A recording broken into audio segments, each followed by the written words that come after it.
A single silk thread once connected the palaces of Rome to the courts of China. This was the true power of the global web of trade routes, a hidden network that tied distant civilizations together long before our modern maps were drawn. By the end of this story, you will see human history not as separate chapters, but as one continuous, interconnected narrative. How did a stone from a single mountain in Afghanistan end up decorating an Egyptian pharaoh's golden mask? Why would a medieval king value a bag of salt as highly as a bag of gold? We are about to trace the paths of spices, ideas, and precious stones across continents, revealing a world far more linked than we ever realized. What forgotten connection between two ancient cultures would most surprise you to discover? Thousands of years before merchants set foot on the Silk Road, another kind of traveler was already at work. These were the first pioneers of connection, moving goods across a world still largely wild. They carried sharp black glass from volcanic mountains, shells from distant shores, and gleaming stones that caught the light. Their trade routes were not paved roads but footpaths, riverways, and memory, etched into the landscape by countless journeys. The true value of these objects was not merely in their material, it was in the story they carried from one hand to another across cultures that had no common language. Consider a single piece of obsidian, black and glossy, discovered far from its home. This volcanic glass, prized for its ability to be shaped into the sharpest of blades, originated in the mountains of Anatolia, in what is now Turkey. Yet archaeologists have found tools made from this very same material in settlements hundreds of miles away in ancient Mesopotamia. The journey of that one rock speaks volumes. It tells us that someone, or more likely a long chain of someones, saw value in it. They carefully transported it, perhaps trading it for grain or another tool, passing it from village to village until it reached a place where such a material was a rare and wondrous thing. This was not simple barter. It was the birth of a network, a slow and deliberate weaving together of human communities. These Neolithic exchanges laid a hidden foundation for everything that would follow. They established the idea that something from beyond the horizon held immense power and prestige. A seashell found deep inland was not just a decoration. It was a physical piece of a distant, mysterious world, a token of connection that expanded a community's understanding of its place on the planet. This deep-seated human drive to acquire the rare and the useful, to reach beyond our immediate surroundings, is the very bedrock of all later commerce. It is a psychological impulse as ancient as settled life itself. These early paths were the first threads in a tapestry that would eventually span continents. They taught humanity how to move goods, how to establish value between different groups, and most importantly, how to build trust across vast and empty spaces. Without these first tentative steps, the later silk and spice routes that we remember so well would have had no map to follow. The global web was not invented in a single era. It was a pattern centuries in the making, born from the simple, profound act of passing a precious stone from one hand to another. This network was not a single road but a sprawling, living system. Think of it as a global web, a vast interconnection of land trails and sea lanes that moved far more than mere merchandise. It carried the very essence of civilization itself. Along these routes traveled revolutionary technologies like the knowledge of papermaking, which slowly journeyed from China westward. They carried entire religious beliefs, with Buddhism moving from India into East Asia and Islam spreading along trade corridors into Africa and Southeast Asia. Artistic styles and motifs would appear in distant lands, transformed by local cultures into something new. Even the challenges of the era, including illnesses, found new paths to travel, inadvertently moving between populations. The global nature of this web is key. It did not connect every single village, but it linked the great centers of human achievement from the Atlantic coasts of Europe all the way to the Pacific shores of China and beyond. A king in Rome might never meet an emperor in China, but their courts were indirectly linked through a long, elegant chain of intermediaries. This system functioned remarkably like a primitive internet. Data in the form of goods, ideas, and innovations, packets switched its way along established channels. A new method for forging steel could begin in one region and over generations be adapted and improved upon thousands of miles away.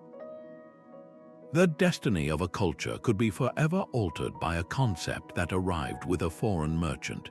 To understand this web is to see history not as isolated events, but as a continuous, rippling conversation across continents. How many of our greatest advancements were not single inventions, but collaborative ideas that slowly traveled the world? But the name itself is a kind of historical illusion. The Silk Road was about so much more than luxurious fabric. Think of it instead as a massive continental artery pulsing with the lifeblood of entire civilizations. It carried a staggering array of goods that transformed daily life. Alongside the legendary silk bales, caravans bore spices that could preserve food and redefine cuisine, glassware that brought vibrant color into homes, and powerful horses that could change the fortunes of empires. Even exotic animals, living symbols of a ruler's far-reaching power, were part of this endless flow. This was a constant, bustling exchange of both material and biological wealth, reshaping diets, economies, and menageries across the known world. The movement of ideas, however, was its most profound legacy. Along these dusty trails, the spiritual teachings of Buddhism journeyed from India, finding fertile ground in China and beyond, adapting and evolving with every mile. In the opposite direction, one of history's most pivotal technologies quietly made its way west. The secret of papermaking, once closely guarded, began its slow trek out of China. This was not merely about a new writing material, it was a revolution. Paper would eventually democratize knowledge, making books and records cheaper and more accessible, forever altering administration, education, and culture from Asia to Europe. This road was not a single, monolithic path. It was a sprawling network, a web of choices and challenges. To cross the formidable Taklamakan Desert, one of the most dangerous stretches on Earth, travelers had to choose between northern and southern branches. Each route was a string of precious oasis towns, lifelines in the sand where caravans could rest, resupply, and trade news. These bustling hubs were the routers of the ancient world, directing the flow of people and information. The true value of this entire system, then, lay not in any single bale of silk, but in the intangible wealth it distributed. It was the information superhighway of its age, a channel for the technologies, beliefs, and artistic inspirations that collectively built the medieval world. What other foundational idea might have been lost to a single region if not for these open routes? While silk caravans crept across deserts, another kind of vessel was harnessing the power of the wind to weave a web across the sea. The Indian Ocean was not a barrier but a highway, navigated by the elegant dhows of Arab traders and the massive junks of China. These ships mastered a natural calendar written in the sky, the predictable monsoon winds. For half the year, the winds blew steadily from the southwest, and for the other half, they reversed from the northeast. This created a rhythmic pulse for trade, a seasonal clock that entire economies learned to obey. A ship from the Roman Empire's Red Sea ports could catch a monsoon to the spice-rich coasts of India, but then it would have to wait. The crew would spend months in a foreign harbor, waiting for the winds to shift and carry them home. This enforced pause was not wasted time. It was a period of profound cultural immersion where merchants lived alongside locals, sharing stories, recipes, and ideas, slowly building bonds of trust and understanding. The magnetic pull drawing them across such vast and dangerous waters was a cargo of incredible value. Spices like black pepper, cinnamon, cloves, and nutmeg were so coveted in Europe that they were literally worth their weight in gold. A single bag of peppercorns could buy a man's freedom or serve as a royal dowry. But this was about more than just flavor. In an era before refrigeration, these potent spices helped preserve food and mask the taste of meat starting to turn. They were a practical luxury, a necessity for the wealthy, and the engine of the world's first truly global maritime economy. The ports that handled this priceless flow became dazzlingly cosmopolitan. Cities like Aden at the tip of the Arabian Peninsula, Calicut on India's Malabar coast, and later Malacca in Southeast Asia were thriving international hubs. In their crowded markets, you would hear a symphony of languages: Arabic, Tamil, Persian, Chinese, and Hebrew. Arab, Indian, Jewish, and Chinese merchants didn't just pass through. They established communities, built warehouses, and sometimes intermarried, creating a unique blended culture that was entirely the product of commerce. This maritime network, operating with a reliable efficiency that land routes could rarely match, became the most extensive economic system on Earth for centuries. It moved more than just spices and silk. It circulated knowledge of astronomy for navigation, shipbuilding techniques, and artistic influences that can still be seen in the architecture of ancient port cities. What began as a quest for pepper had forged a world connected not by dusty trails, but by the deep, blue roads of the open ocean. While the maritime world thrived on monsoon winds, a very different kind of trade was taking shape under a relentless sun.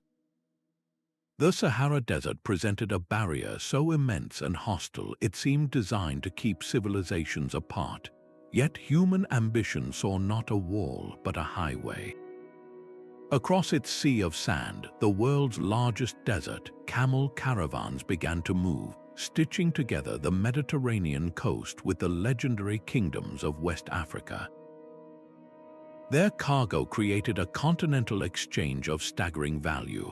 From the south came gold, mined in the forested lands and so pure and plentiful it would fuel the economies of northern empires, allowing them to mint the coins that powered their commerce. In return, from the north came a substance just as vital: salt. In the humid, tropical climates of West Africa, salt was not just a seasoning. It was a biological necessity for preserving food and replacing nutrients lost to constant perspiration. A slab of salt hauled from distant mines in the north could be worth its weight in gold upon arrival. This was an economy of opposites, where each side possessed what the other desperately needed but could not produce. The success of this trade required more than just courage. It demanded a profound understanding of the desert. Caravans, sometimes comprising thousands of camels, moved with a slow, deliberate rhythm dictated by the location of scarce oases. The journey could take months, a test of endurance against extreme temperatures, blinding sandstorms, and the ever-present risk of losing the path. The value of the goods that survived this journey was multiplied 100-fold by the sheer effort and peril involved. This lucrative exchange gave birth to urban legends. At the desert's edge, cities like Timbuktu and Gao emerged from the sand as glittering centers of commerce and culture. They became more than just markets. They evolved into renowned hubs of Islamic scholarship, attracting poets, astronomers, and legal scholars. Their great libraries and universities were built not with brick and mortar alone, but with the wealth generated by gold and salt. The silent, empty Sahara was never truly empty. It was a stage for one of history's most dramatic and resilient networks, a testament to how the human drive for connection can transform even the most forbidding landscape into a corridor of wealth and wisdom. How different would our world look if that desert had remained a permanent wall instead of a bridge? Far to the north, beneath the cold waters of the Baltic Sea, another kind of treasure was forming. This was the source of a trade route just as vital as those for silk or salt, a network known as the Amber Road. For thousands of years, this golden, fossilized tree resin was gathered from the shores and carried south, creating a hidden highway that connected the edges of the known world. Amber was not mined like gold. It was harvested, a gift from the sea, washed ashore after storms. Its warm, honey-like color and mysterious ability to become electrically charged when rubbed made it seem magical. To the ancient world, it was solidified sunlight, a piece of the sun itself captured in stone. This perceived magic fueled its incredible demand. The journey of a single piece of amber from the Baltic coast to a Roman noblewoman's necklace was an epic in itself. It did not travel by a single caravan. Instead, it moved in stages, passed from one community to the next through a chain of handshakes and barter. Germanic and Celtic tribes who controlled the river valleys and forest paths did not merely allow this trade to pass. They managed it, protected it, and grew wealthy from the tolls and exchanges. They were the essential intermediaries, the guardians of this golden road. The value of this northern treasure is etched into the archaeological record in the most startling places. Ornaments of unmistakable Baltic amber have been discovered in the royal burial sites of Mycenaean Greece, a civilization that thrived over 1,000 years before Rome. Even more astounding, this same northern resin has been found within ancient Egyptian tombs, placed alongside pharaohs as an item of great prestige. How did a substance from the chilly Baltic reach the blazing heat of the Nile? It was not a single daring merchant who made the journey, but the relentless, patient work of a network, passing this precious substance from hand to hand over generations across a continent. The Amber Road demonstrates a powerful truth about these ancient networks. You did not need a vast empire to create a global connection. A single, coveted commodity, desired for its beauty and mystery, could be enough to fuel an entire economic system. It linked the hunter-gatherers of the north with the sophisticated courts of the Mediterranean, proving that value is a universal language. The allure of this golden stone built a bridge of commerce and culture that lasted for millennia, reminding us that sometimes the most profound connections are forged not by necessity, but by desire. The scent of divinity had a single, stark address. Deep within the arid deserts of southern Arabia, scraggly trees produced tiers of fragrant resin that the ancient world could not live without. Frankincense and myrrh were more than mere perfumes. They were the breath of ceremony, a crucial element in medicine, and an essential offering to honor those who had passed on. To acquire them, merchants embarked on one of the most demanding and specialized journeys of the ancient world, a dedicated highway of aroma known as the Incense route.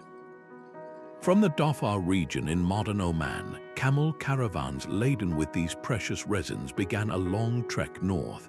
Their destination was the bustling Mediterranean markets in cities like Gaza, but their path was a gauntlet of sun and sand. The true masters of this route were the Nabateans, a desert people whose genius lay not in production but in control. From their hidden capital at Petra, they commanded the flow of incense, taxing the caravans that passed through their territory and growing fabulously wealthy in the process. They channeled that wealth into stone, carving breathtaking temples, tombs, and a full city directly from the rose-red cliffs of their canyon home. Petra was not just a city. It was a monument to the power of trade, a dazzling oasis of architecture born entirely from the value of scent. This was an economy built on smoke, on the intangible but universal human need for connection to the divine. The demand in Rome, Egypt, and Mesopotamia was so insatiable that it transformed the barren Arabian Peninsula into a linchpin of classical commerce. How extraordinary that the specific, fragile ecology of one remote corner of the world could dictate the rituals of empires thousands of miles away. The path of incense reminds us that the global web was often spun from the most delicate and ephemeral of threads. Across the sprawling grasslands of the Eurasian steppe, a different kind of power moved with the seasons. This was the domain of the nomad, a world of mounted herders whose lives were defined by mobility. For the settled empires on the steppe's fringes, these vast open plains often seemed like a terrifying emptiness, a source of unpredictable raids. But in reality, the steppe was a bridge, and the nomadic confederations were its essential guardians. Cultures like the Scythians, the Xiongnu, and later the Mongols did not just live on this highway. They became the highway itself. Their entire existence was a circuit of movement, and this made them the perfect intermediaries for overland trade. They connected the endpoints of the known world, creating a flow of goods between the silk-producing cities of China and the eager markets of Europe and the Middle East. From the settled civilizations, they acquired the luxuries and technologies they could not produce on the move: fine silks, grains for supplemental food, and sophisticated metalware for weapons and ornaments. In return, they offered the products of their pastoral life and their martial prowess. They traded the powerful horses that were the key to their way of life, valuable furs from the northern forests, and in a more difficult chapter of history, individuals captured in conflict. But their role went far beyond moving merchandise. These nomadic cultures were agents of profound and often accidental exchange. They transmitted revolutionary military technologies across continents. The stirrup, a simple-looking device, was one such innovation. By giving a rider unprecedented stability on horseback, it transformed warfare, eventually enabling the heavily armored knights of medieval Europe. Perhaps the most devastating unintended export was biological. The same trade routes that carried silk and spices also provided a path for illness. The bubonic plague, which would later cause immense loss in Europe as the Black Death, likely found its way west along the steppe corridor, carried by fleas on rodents that traveled with the caravans. This corridor was never stable. The steppe route was a dynamic and often volatile space, where the rise of a powerful leader could unite tribes into a fearsome empire, securing the trade routes and making them safe for merchants. Conversely, the collapse of such a confederation could plunge the entire corridor into centuries of conflict and isolation, severing the link between East and West. The history of global connection is not solely a story of settled merchants in bustling port cities. It is equally a story written in the hoofprints of nomadic empires, whose mastery of the open land made them some of history's most significant and often overlooked connectors. What other world-changing innovations might have ridden into history on the back of a steppe pony? A millennium before the pyramids of Egypt rose, two of the world's first great civilizations were already in conversation. Far from the later Silk Road, the cities of the Indus Valley and Mesopotamia built a bridge across the sea. Their connection is written not in deciphered letters, but in the silent language of artifacts. In the ruins of Mesopotamian cities like archaeologists have unearthed distinctive carved seals and vibrant carnelian beads that could only have come from the distant Indus. These small objects are the surviving receipts of a forgotten global trade. The Harappans of the Indus Valley were master traders and engineers. They built robust, seafaring vessels that hugged the Arabian Sea coastline, a maritime highway connecting the Indian subcontinent to the Middle East. Their cargo holds were filled with treasures from their own lands.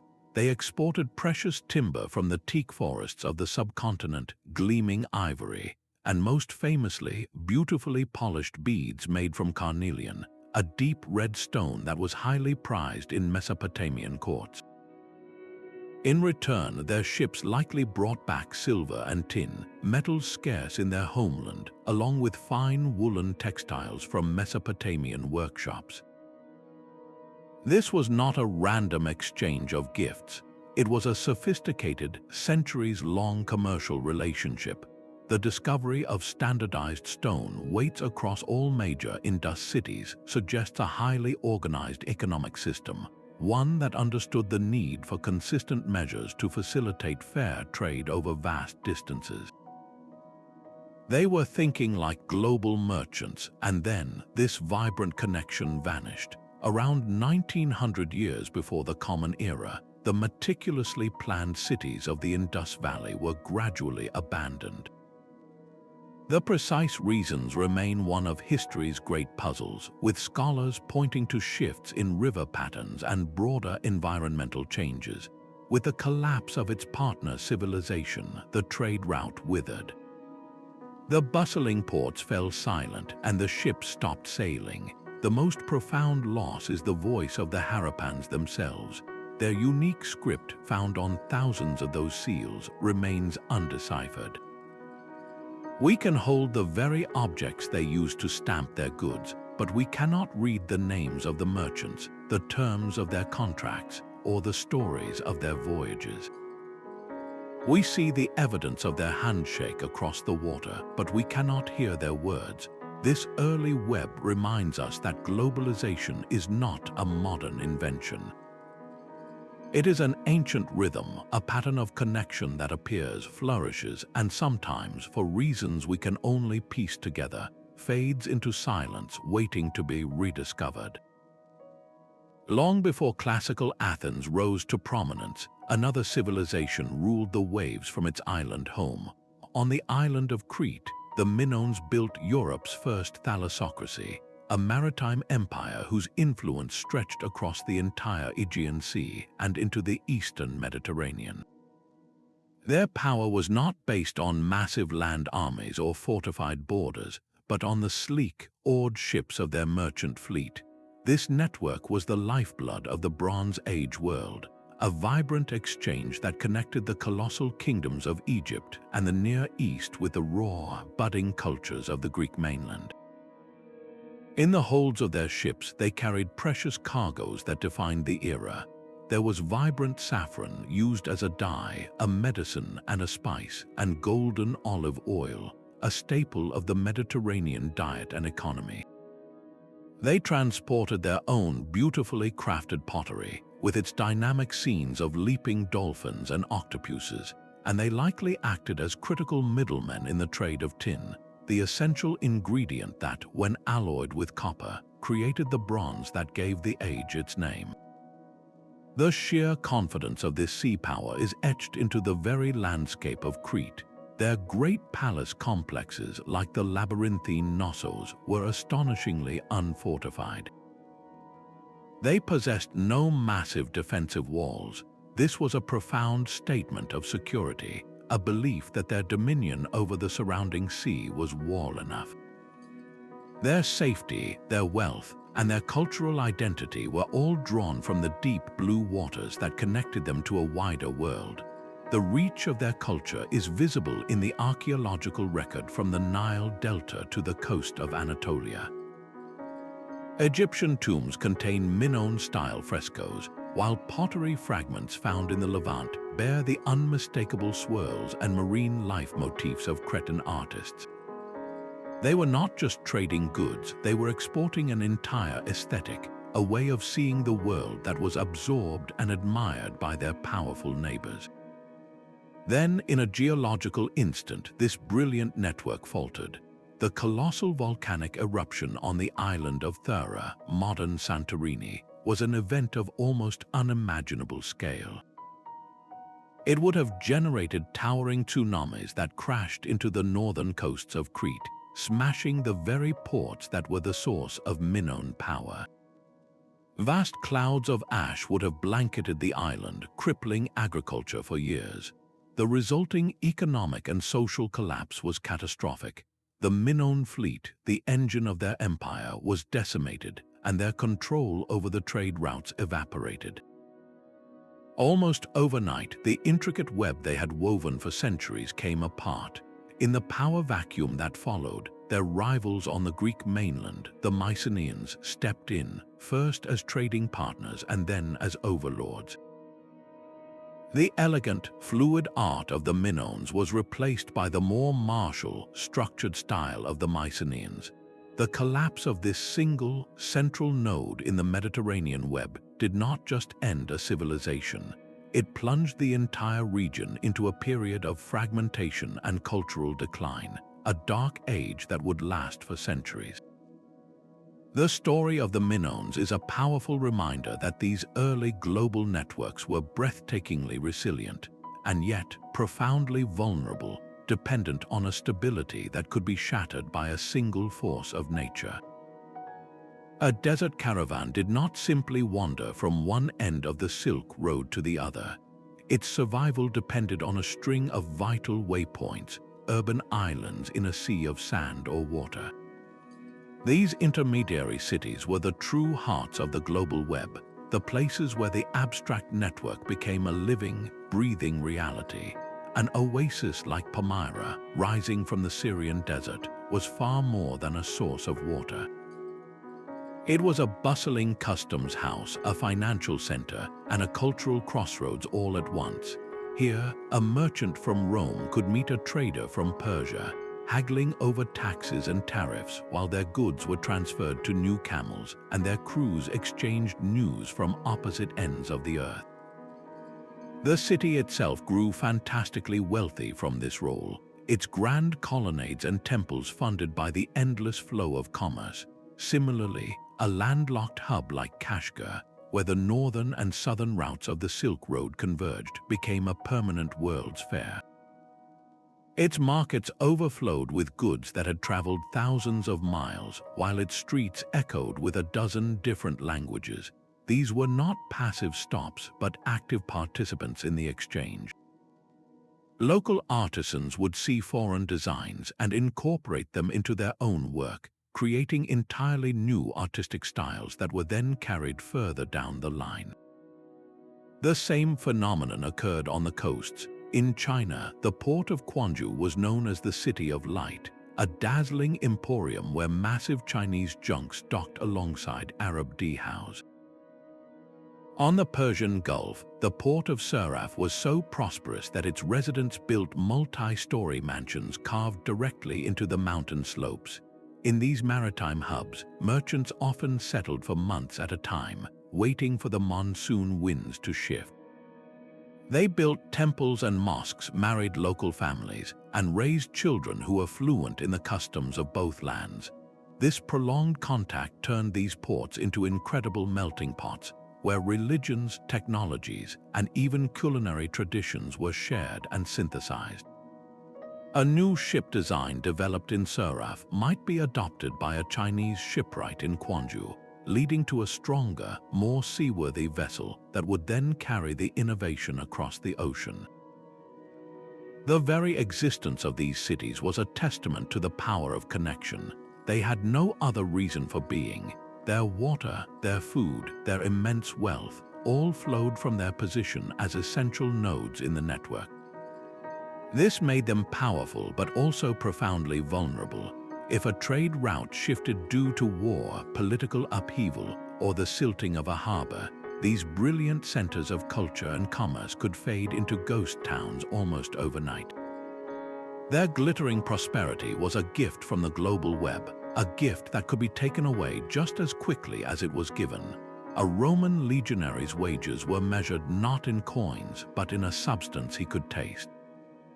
The very word salary comes from the Latin for salt, a direct link to a time when this humble mineral was a form of currency. Across the ancient world, the value of salt was absolute. It was not a luxury for the few, but a biological imperative for all. a fundamental necessity that could preserve meat, heal wounds, and sustain life itself in harsh climates. This universal need forged entire trade routes dedicated solely to its transport, invisible highways that carried the flavor of survival from its source to the world. In the heart of Europe, the salt mines of Hallstatt in Austria provided a gleaming white wealth for over 7,000 years. The community that grew around this resource left behind a rich archaeological record, a testament to a culture and economy built entirely upon the control of salt.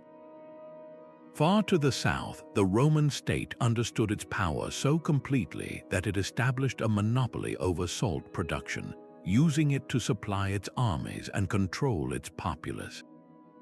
But perhaps the most dramatic demonstration of salt's worth occurred in West Africa.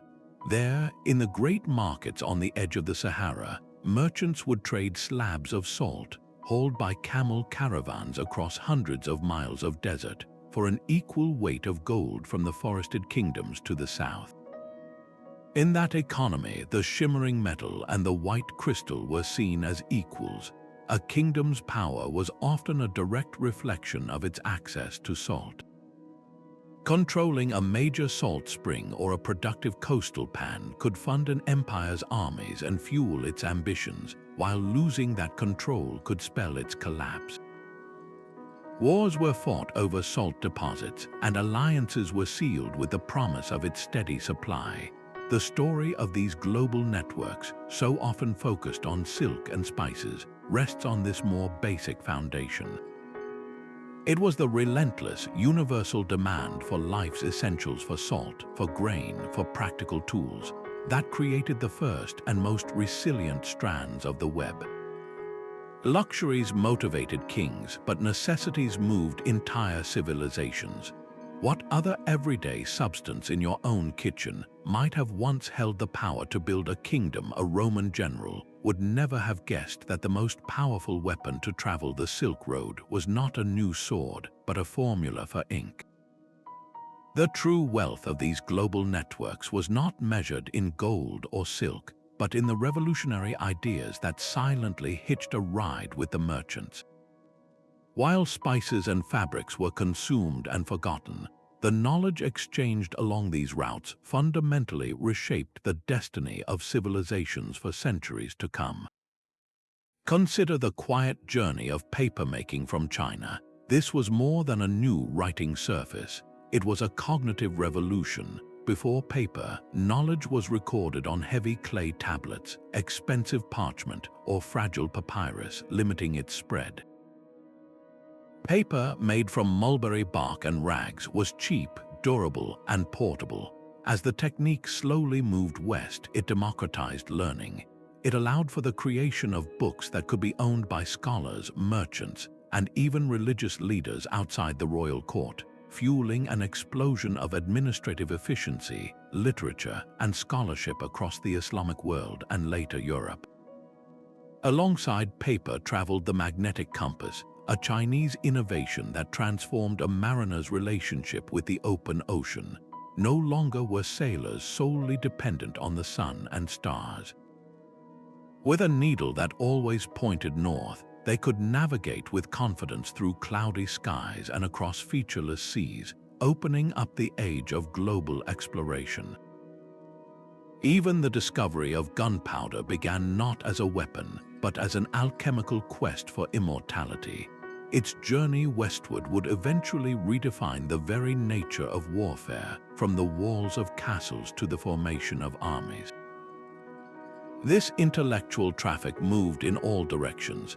Advanced mathematical concepts, including the crucial numeral 0, developed in India, were carried by Arab scholars into the Middle East and Europe, providing the foundation for complex calculations and modern science. Astronomical tables compiled in the ancient Greco-Roman world found their way to Indian and Persian observatories, where they were refined and expanded. The movement of faith was perhaps the most personal of these exchanges. Buddhism traveled from its birthplace in India along the trade corridors into Central Asia, China, and Southeast Asia, adapting its teachings to local cultures as it spread. Early Christianity expanded through the networked cities and paved roads of the Roman Empire. Later, the message of Islam would traverse the same Saharan caravan routes that carried salt and gold, and sail with merchants across the Indian Ocean, finding new homes in West Africa and the islands of Indonesia. This flow was not merely about adoption, but about transformation. Each idea was filtered through a new cultural lens, emerging as something unique. The most lasting treasure pulled from those caravan chests and ship holds was this shared intellectual inheritance, a common library of human achievement built one idea at a time across thousands of miles. But the same routes that carried spices and silk also carried invisible, devastating passengers. The deep interconnectedness of the global web created a perfect highway for illness, a tragic consequence of a shrinking world. In the 14th century, a sickness that had long been present in Central Asia found its way onto the merchant caravans and the rodents that traveled with them. This was the beginning of the pandemic later known as the Black Death, a wave of loss that moved relentlessly from east to west along the very threads of the Silk Road. It reached European shores with devastating effect, leading to a period of immense hardship that reshaped the entire social and economic fabric of the continent. Centuries later, when European ships reached the Americas, they unintentionally brought with them illnesses like smallpox and measles. For populations that had developed in isolation, these were unfamiliar challenges, and the resulting health crisis was a pivotal and difficult chapter in the story of cultural contact. The immense wealth flowing along these networks was another source of danger, acting as a powerful lure for conflict. For generations, the Roman and Persian empires fought a series of exhausting wars, with control over the lucrative eastern trade routes being a central point of contention. On the other side of the world, the treasure-laden junks sailing the South China Sea had to navigate waters plagued by pirates, who saw these merchant vessels as floating fortunes. This is the complex, dual nature of the global web we have inherited. The same bridges that allowed for an unprecedented exchange of art, technology, and ideas could also carry profound challenges.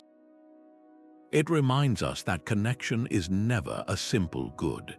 It is a powerful force that demands responsibility, a force that can just as easily disperse a beautiful innovation as it can a terrible hardship.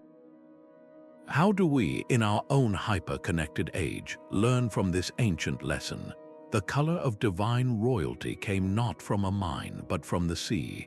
For the Phoenicians, master mariners of the ancient Levant, a single, exclusive product built a commercial empire that stretched from the Middle East to the Atlantic. The secret lay in the murex, a small sea snail harvested from the coastal waters of their city-states like Tyre.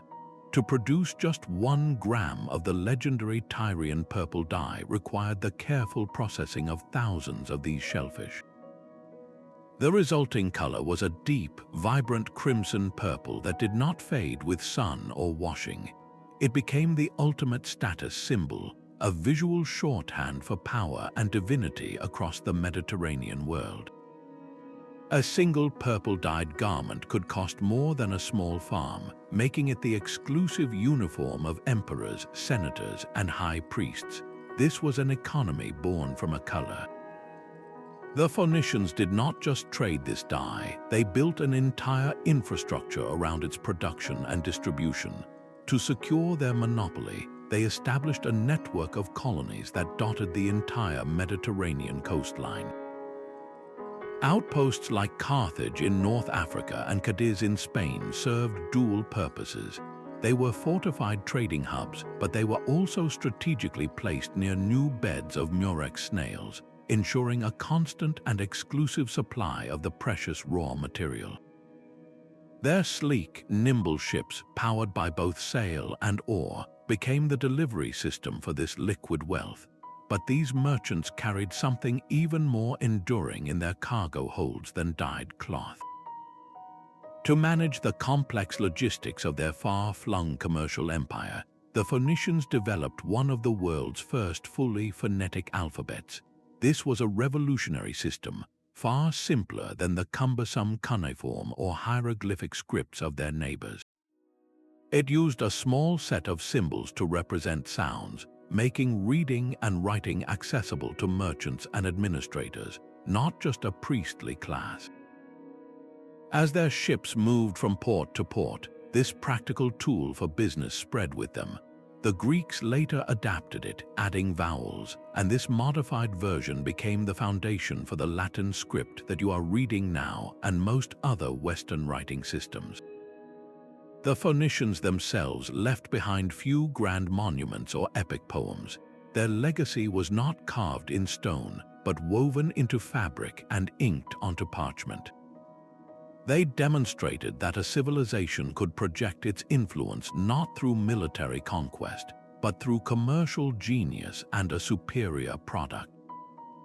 Their network, built on the back of a sea snail, ultimately gave the world a color for kings and the very letters to write their names. The journey of a single blue stone could connect a mountain in Afghanistan to a pharaoh's golden mask in Egypt. Lapis lazuli, mined from a single remote valley in the Badakhshan Mountains for over 6,000 years, became one of the ancient world's most powerful symbols of divine connection and royal power. Its deep, celestial blue, speckled with flecks of gold like pyrite, was unlike anything else in nature. To the civilizations of Egypt and Mesopotamia, this color was not just beautiful, it was sacred, representing the heavens and the power of the gods. This specific, intensely desired color created a supply chain of astonishing length and complexity. From the moment it was pried from the rock in Afghanistan, the Lapis began an epic overland trek. It would have been carried by pack animals through the high passes of the Hindu Kush, down into the river valleys of the Indus, and then westward. Its path was not a single road but a relay race of commerce, passing through the hands of countless intermediaries. Merchants in the cities of the Indus Valley might have traded it for timber or cloth. From there, it could have moved through the growing towns of Mesopotamia, where it was carved into exquisite cylinder seals and beads for the elite, before finally being loaded onto ships that sailed down the Euphrates and across the desert to the Nile. The value of the stone multiplied exponentially with every mile it traveled. By the time a lump of raw lapis reached a royal workshop in Egypt, it was worth many times its weight in gold. This value is permanently recorded in the artifacts left behind. In the Sumerian royal cemetery of Ur, vibrant lapis lazuli beads adorned the resting places of queens and kings who lived over 4,000 years ago. Centuries later, the same brilliant blue was inlaid into the golden funeral mask of the young pharaoh Tutankhamun, his brow eternally framed by the color of the night sky. This was not a random gift or a rare find. It was evidence of a sustained, organized trade network operating over a distance of more than 2,000 miles. The existence of this route millennia before the classic Silk Road forces us to rethink the capabilities of the ancient world. How many merchants, guides, and officials were part of that chain, never knowing the final, glorious destination of the stone they passed along? The story of lapis lazuli is a testament to a universal human truth that the desire for a specific, beautiful object can build bridges across continents, linking the hands of a miner in a dusty valley to the tomb of a god-king on the Nile. Their ships, forged for northern seas, became the key to a world far larger than their homelands. While the Vikings are remembered for their swift raids, their true legacy lies in trade routes that spanned continents, connecting the frozen Arctic to the glittering capitals of the medieval world. In the West, their sturdy longships pushed beyond the known boundaries of Europe. They established settlements in Iceland and Greenland, and their voyages even reached the coast of North America, a place they called Vinland.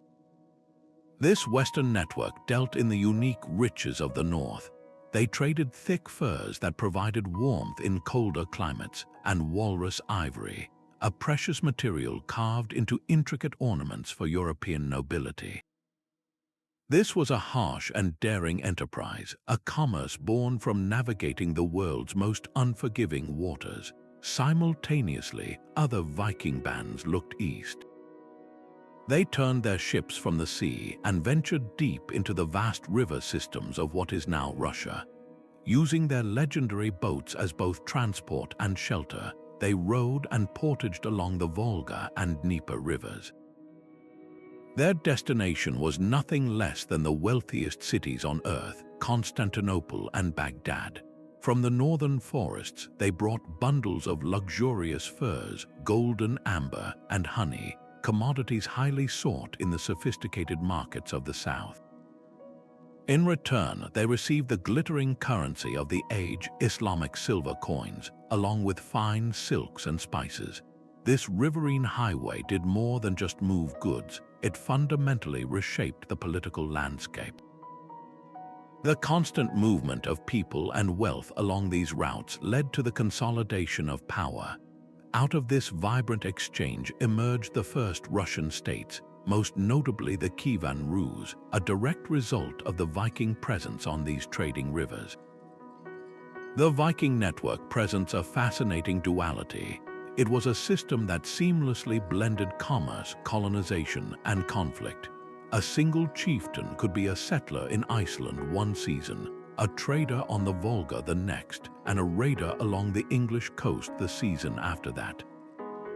This unique approach to connectivity linked the remote, resource-rich Arctic with the wealthy centers of both the Christian and Islamic worlds. They were the adaptable middlemen of their era, proving that the global web was not built by merchants alone. Sometimes it was forged by those who understood that a trade route could be opened with an open hand, or if necessary, with the edge of an axe. How many other empires were born not from a single purpose, but from this restless, multifaceted hunger for connection? Far to the south of the Viking rivers, another stone was tracing a sacred path across a continent. The vibrant blue-green of turquoise connected the arid canyons of the American Southwest with the bustling island capital of the Aztec Empire. This was the Turquoise Road, a thriving network that moved not just goods, but the very essence of divinity across a vast and varied landscape. For the peoples of Mesoamerica, this stone was far more than a jewel. It was the color of life itself, representing water, vegetation, and the sacred fire. It was the favored material for the elaborate mosaics that adorned the ceremonial shields and masks of their gods and rulers. The source of this spiritual power lay hundreds of miles to the north, in mines painstakingly worked by ancestral Pueblones in what is now New Mexico. From these desert sources, raw turquoise began a long journey south. It was carried by traders who knew the desert's secrets, moving along established trails that connected pueblo to pueblo, eventually reaching the great civilizations of central Mexico. In the grand markets of Tenochtitlan, this northern stone held immense value, but this was not a one-way street. In return for the sacred blue stone, a flood of exotic treasures traveled north. There were shimmering green quetzal feathers used in magnificent headdresses. There were bags of precious cacao beans which were used as currency and to brew a bitter, frothy beverage for the elite. And there were small, finely crafted copper bells, whose unique sound and material were marvels of technology from a distant land. The entire system was managed with remarkable sophistication. In Aztec society, this long-distance trade was the domain of the Pochteca. These were not simple peddlers, but a powerful, guild-like class of professional merchants. They acted as diplomats, spies, and economic agents for the state, undertaking arduous journeys across territories inhabited by different cultures. They traveled in armed caravans for protection, carrying their goods and returning with the raw materials and ritual objects that fueled the empire's economy and spiritual life. The existence of the Turquoise road for centuries before European contact is a profound reminder. It tells us that the drive to build far-reaching economic webs was a universal human impulse emerging independently across the globe. While Eurasia was linked by silk and salt, the Americas were woven together by the vibrant, sacred blue of a stone that moved from the hands of a desert miner to the temples of an island city, creating a bridge of culture and commerce all its own.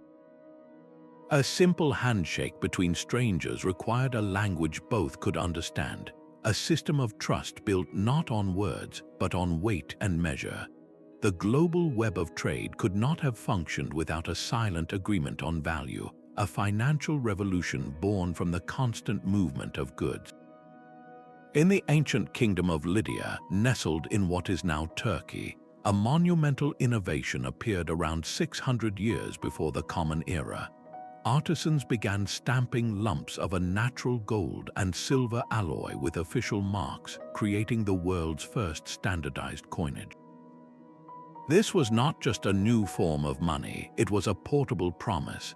The emblem on the coin guaranteed its purity and weight, so a merchant from Greece could trade with a merchant from Persia without needing to understand each other's language or carry cumbersome scales for every transaction. The idea was so powerful it spread like wildfire along the very trade routes it was designed to serve, adopted and adapted by empires from the Mediterranean to India. But coinage was just one answer to the universal question of value. In the vast markets of Africa and across the Indian Ocean, the currency of choice was the cowrie shell. These small, glossy shells from the Maldives were durable, difficult to counterfeit, and universally recognized. A strand of cowries could buy goods in a West African kingdom as reliably as a silver drachm could in Athens. Across the Atlantic, in the bustling markets of Mesoamerica, the central currency was the cacao bean. These beans were so integral to the economy that counterfeiting them by filling empty shells with sand was a serious offense. The most sophisticated traders on the Silk Road faced a different logistical nightmare: the sheer weight of metal coins needed for large purchases. Their solution was a brilliant precursor to modern banking. They developed a system of paper letters of credit and bills of exchange.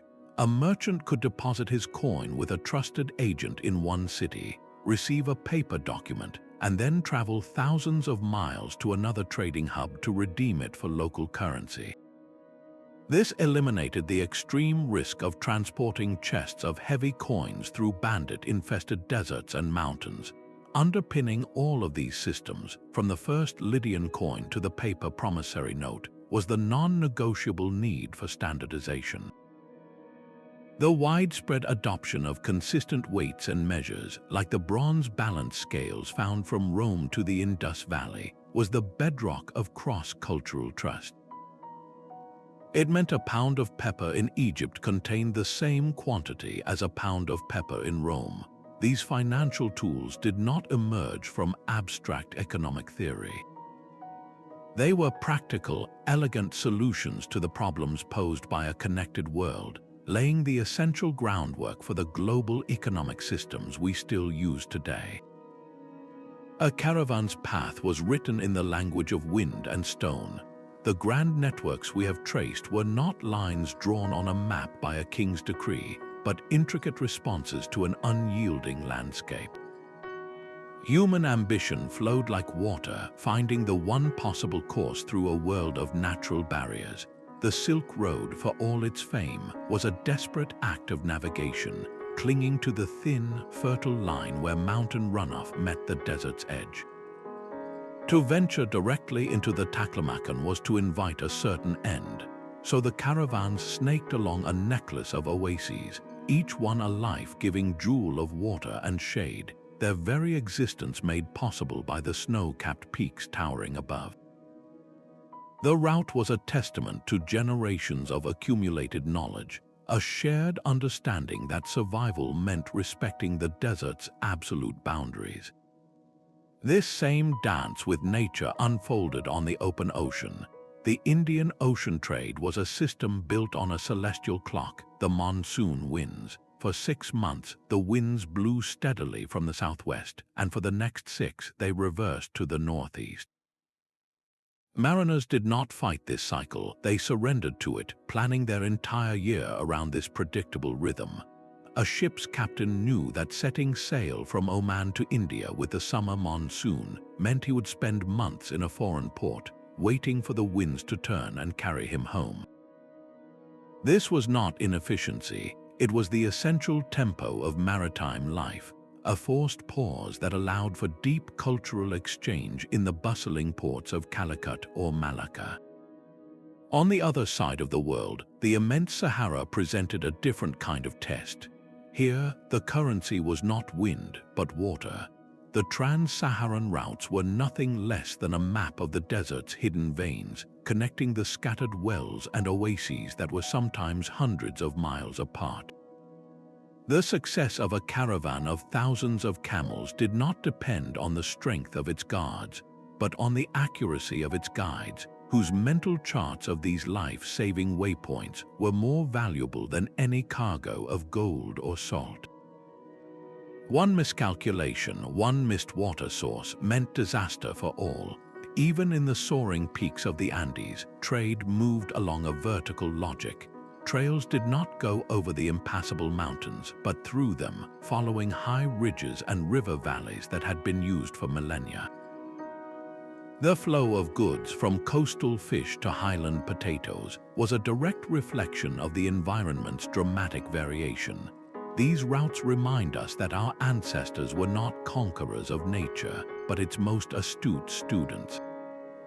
Their global web was a masterpiece of adaptation, a network woven not in spite of the world's geography, but because of a profound and hard-won understanding of its rules. What other ancient pathways might still lie hidden, their logic waiting to be rediscovered in the shape of a river or the pattern of the wind? These vast networks pulsed with a fragile energy, vulnerable to the shifting tides of history. A single political collapse could unravel threads that had taken centuries to weave. When the Western Roman Empire faltered, its intricate system of roads and ports, which had funneled goods from across the known world, fell into disrepair. The vibrant Mediterranean trade that had connected Europe, North Africa, and the Middle East fractured into smaller, localized exchanges. For hundreds of years, the great flow of goods and ideas across that inland sea slowed to a trickle, and the specialized knowledge of international markets faded from memory in many former Roman provinces. Yet collapse was not always a permanent end. The Mongol invasions of the 13th century brought a period of immense upheaval, but they also demonstrated how a new power could forcibly rewire the global web. Once Genghis Khan and his successors had consolidated their empire, they imposed a strict peace across the entire span of the Silk Road. For the first time in centuries, a merchant could travel from the Black Sea to the Yellow Sea under the protection of a single, powerful authority. This Pax Mongolica, or Mongol peace, reopened the land routes with a newfound security, enabling a final, brilliant burst of cross-continental exchange. This very security, however, would soon be outmoded. The same century saw advances in shipbuilding and navigation that made maritime travel around Africa and across the Indian Ocean increasingly safe and cost-effective. Why risk the grueling, months-long desert crossing when a ship could carry 100 times the cargo in greater comfort? The overland Silk Road, once the world's greatest thoroughfare, gradually faded into obsolescence, its paths reclaimed by the sand. When a major network disintegrated, the consequences were profound and deeply human. The loss was not merely of goods, but of the living intelligence that made long-distance trade possible. The mental maps of safe passages, the hard-won fluency in foreign languages and customs, the trusted contacts in distant cities, this was a fragile ecosystem of knowledge that could vanish within a generation. A poignant example lies in the silence that eventually fell over the Norse settlements in Greenland. Established during the Viking Age, these communities thrived for centuries by exporting walrus ivory and furs to Europe. But as the climate cooled during the Little Ice Age and sea ice made travel more dangerous, their supply lines were cut. Isolated and unable to adapt, the last Norse Greenlanders simply faded from history, their connection to the global web severed forever. Their empty farms stand as a quiet monument to a stark truth, that our shared knowledge is our most vital resource, and the bridges we build are what keep the light of civilization burning. A Bronze Age shipwreck lies at the bottom of the sea near Uluburan, a silent witness to a world we are only just beginning to comprehend. When archaeologists carefully recovered its cargo, they found not the goods of a single kingdom, but a floating microcosm of the entire Mediterranean. This one vessel, from around 1300 years before the Common Era, carried raw ivory from Africa, gleaming copper ingots from Cyprus, exotic ebony wood, golden jewelry from Canaan, and even a scarab bearing the name of the Egyptian queen Nefertiti. It was a time capsule, a single merchant's manifest that proved the Bronze Age was not a series of isolated cultures, but a brilliantly interconnected global economy. This sunken ship is just one piece of a much larger puzzle. From the sky, satellite technology now peers through the sands of the Sahara, tracing the faint, ghostly lines of ancient camel paths that led to forgotten oasis towns. These spectral trails, invisible from the ground, confirm the vast scale of Trans-Saharan trade centuries before written records described it. Beneath the waves, the remains of entire port cities, submerged by rising sea levels or seismic shifts, are being mapped by underwater archaeologists. The lost harbor of Pavloptri in Greece, for instance, offers a perfectly preserved street plan of a trading town that thrived over 3,000 years ago. Each of these discoveries acts as a corrective lens, bringing the blurred image of the ancient world into sharper focus.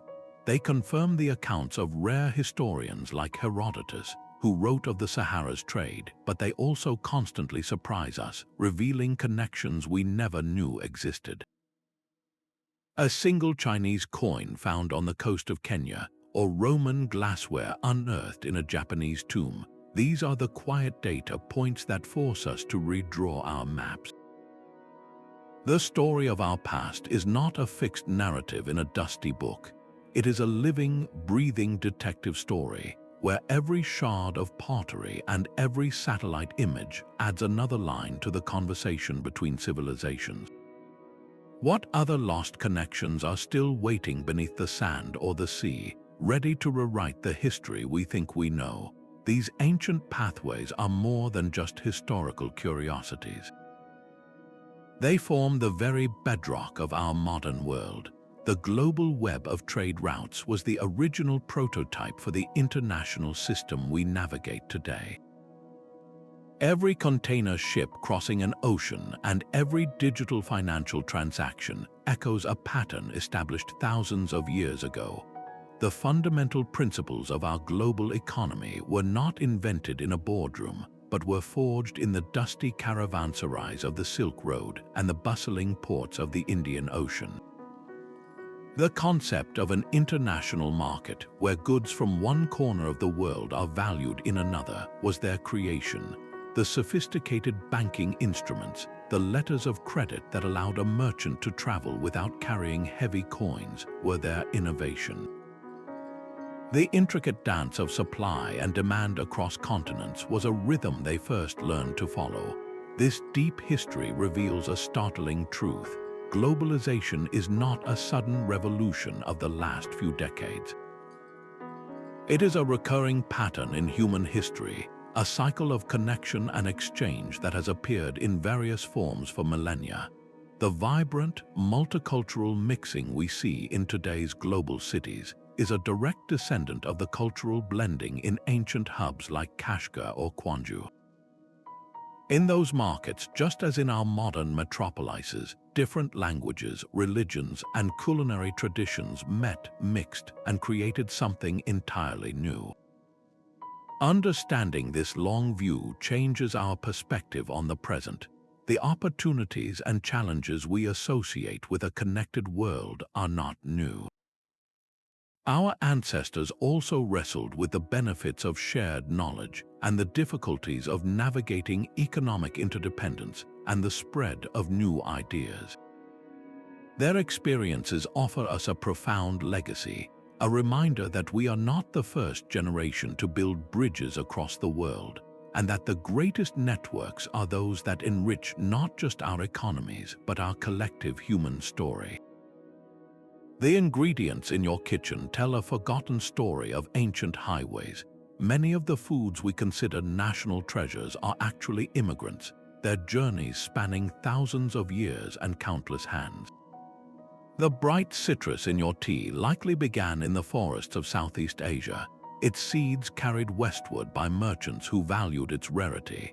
The wheat that forms the foundation of bread and pasta was first cultivated in the Middle East, its cultivation knowledge spreading slowly eastward along the same routes that carried silk. Even the humble carrot transformed in color and taste as it moved from its origins in Central Asia into gardens across Europe and the Middle East. This was a biological exchange as profound as any trade in spices or gems, reshaping entire agricultural landscapes and ultimately the very DNA of our dinner plates. Consider the classic dish of Italian spaghetti with tomato sauce. The wheat for the pasta has its roots in the ancient Fertile Crescent, a staple that traveled across continents. But the vibrant tomato, the very heart of the sauce, is a much later arrival from the Americas. This single, beloved meal is a layered artifact of global connection, a delicious paradox where Old World and New World ingredients combine to create something we now see as quintessentially local.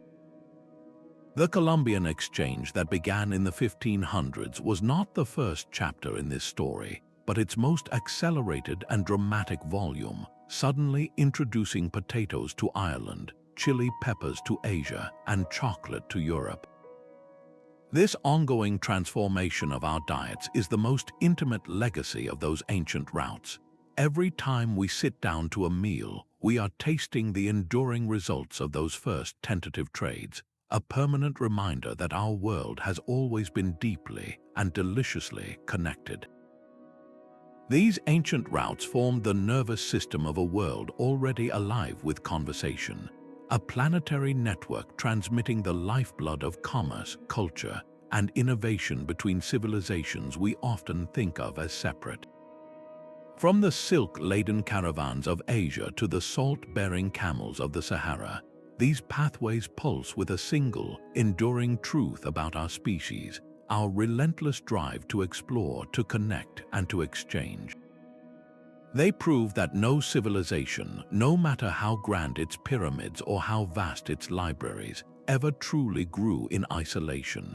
Every great achievement was in some way a collaboration across continents, a whisper passed along a chain of human hands. The legacy of these networks is not locked away in a museum. It breathes all around us. It is in the words we speak, built from alphabets that sailed on Phoenician ships. It is in the religions we practice which found new homes along merchant corridors. It is in the technology we depend on, from the paper in our books to the concept of zero in our computers. It is even on our dinner plates, in the spices that flavor our food and the crops that feed our families. As we navigate our own era of intense and rapid globalization, with its own set of promises and complexities, looking back at these resilient webs offers us an invaluable perspective. We see that the power of connection can uplift humanity, spreading knowledge and fostering understanding. Yet we also learn of its perils, the vulnerability to disruption, and the unintended consequences that can travel along the same roads. This long view invites us to be better stewards of the global web we have inherited. Let this journey through history inspire you to look more closely at the world you inhabit. Notice the hidden threads that connect your daily life to distant lands and ancient choices. What connections have you discovered on your own, and what part of this vast human story resonates most deeply with you? Share your thoughts in the comments below, and let's continue this conversation together.